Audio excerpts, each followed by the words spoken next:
안녕하세요. 땡빠입니다.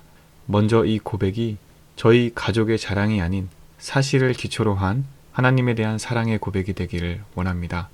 최근 코로나19 사태로 인해 종교에 대한 시선, 특히나 기독교를 바라보는 전 국민적 시선이 곱지만은 않을 것 같아 이 영상을 올리는 것이 맞나 싶었습니다.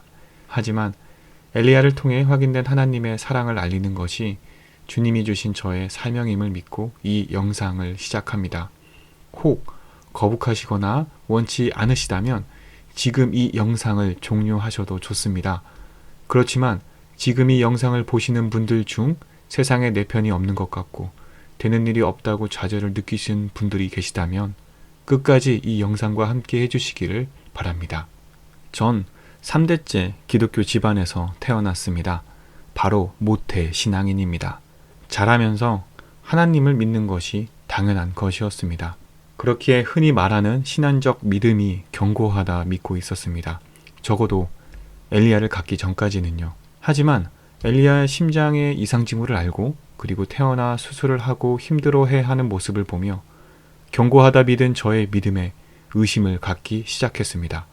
하나님이 살아계시고 우리 가족과 함께 하시는데 왜 우리에게 이런 시련을 주시는 걸까? 아니 과연 하나님은 살아나 계시는 걸까? 라고요. 아무것도 모르는 아이에게 이렇게 큰 고통을 주시고는 살려달라는 저의 기도는 왜 들어주지 않는 걸까? 라고요. 이렇게 걱정으로 시작해서 시간이 가며 분노가 끓고 급기야 의심이 생기기 시작했습니다.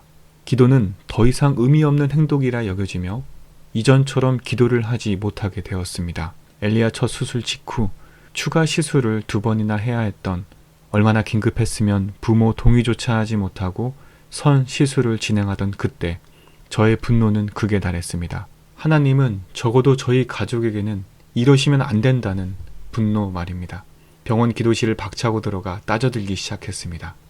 도대체 왜 이러시냐고, 우리가 뭘 그리 잘못했냐고, 남들과 같은 평범한 삶을 살아가고 원하는 게 그렇게 큰 잘못이냐고, 차라리 아파할 수 있다면 고통을 저에게 돌려달라고, 있는 말 없는 말 생각나는 대로 다 쏟아내고 있는데 그때 저에게 알 수 없는 평안이 가슴 깊이 일었습니다. 정말 이상한 기분이었습니다.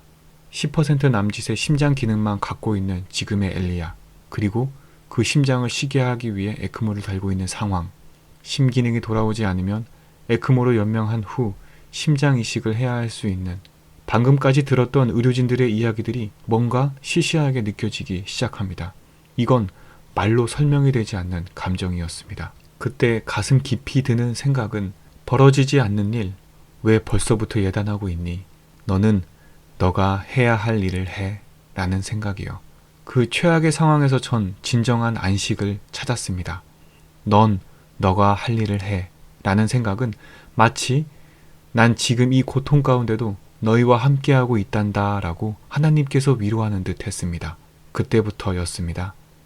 이후 치료 과정 중 의료진들은 모두 최악의 상황을 늘어놓았습니다. 수술 붓기가 빠지지 않아 가슴을 닫기가 어렵습니다. 폐 모양이 좋지 않아 보입니다. 폐가 기능을 하지 않는 것 같습니다. 폐는 재생되지 않는 장기이기에 절개해야 할 수 있습니다. 호흡기를 떼어내는 것이 쉽지 않습니다. 그리고 수술한 혈관에 협착이 생겼습니다. 등.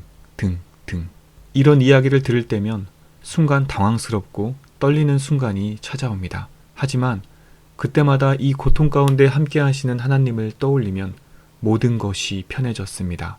그리고 결국은 이삭을 바치려 했던 아브라함과 모든 자녀를 잃고도 하나님을 버리지 않은 욥과 같은 마음을 달라 기도하였습니다.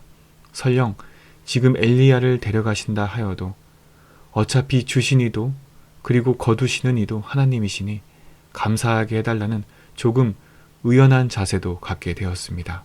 그렇게 우리 가족은 150여일 병원 생활을 하나님과 동행하며 이겨냈습니다. 아시겠지만 공식화된 수술 1번과 시술 2번을 추가로 진행하고 퇴원하게 되었습니다. 그렇다고 이 싸움이 끝난 것은 아닙니다. 사실 엘리야와 같은 심혈관 성형을 한 복작 심기형에는 언제든 추가 수술을 해야 할 수 있습니다. 그리고 지금 엘리야도 추가 수술 이야기가 나오는 상황입니다. 그렇기에 추적 관리가 매우 중요합니다. 그런데 우리는 두렵지 않습니다. 설령 지금 이 생명을 거두신다 하더라도요. 그리고 엘리야와의 일련의 일들을 겪으며 다짐한 것은 엘리야를 살리신 하나님을 알리는 작은 일을 진행하자는 겁니다. 거창하지는 않습니다. 매일 감사로 살아가고 하나님께서 우리 가족을 지키고 계심을 삶으로 증거하고 싶었습니다. 어쩌면 하나님께서 처음부터 원하시던 것은 이런 모습이지 않았을까 생각이 듭니다. 어떤 분들은 이런 질문을 하실 수 있습니다. 하나님을 믿으면 처음부터 아프지 않아야 하는 거 아닌가요? 라고요. 이런 질문에 제가 드릴 수 있는 답변은 이제 막 교회를 나오시고 믿음을 키우시는 분들께는 정말 죄송합니다만 하나님을 믿는다고 모든 것이 형통하지는 않습니다. 하나님을 믿는다고 다 부자가 되고 다 건강해지는 것은 아닙니다. 하나님을 믿는 우리도 인간이며 인간에게는 예외란 있을 수 없다는 겁니다. 단지 우리 믿음을 가진 사람들이 그렇지 않은 사람들과 분별되고 특혜를 받은 것은 상황 속에서 받아들이는 자세, 그럼에도 불구하고 넘치는 감사거리를 찾는 마치 보물찾기와도 같은 즐거움을 느낄 수 있다는 것입니다. 그런데 이 즐거움을 깨닫게 되신다면 세상 어느 것과도 바꾸지 못할 기쁨이 여러분과 함께 한다는 것은 분명하게 말씀드릴 수 있습니다. 남들과 같이 평범하게 사는 것이 그렇게 잘못이냐며 분노에 차 드렸던 예전 기도를 떠올립니다. 우린 평범하게 살면 안 되는 것이었습니다. 이미 하나님과 동행하는 삶은 평범하지 않다는 것을 말하고 있기 때문입니다. 우리 가족은 하나님과 함께 특별한 삶을 지금도 살아갑니다. 혹시 특별한 삶을 살아보기를 원하시나요?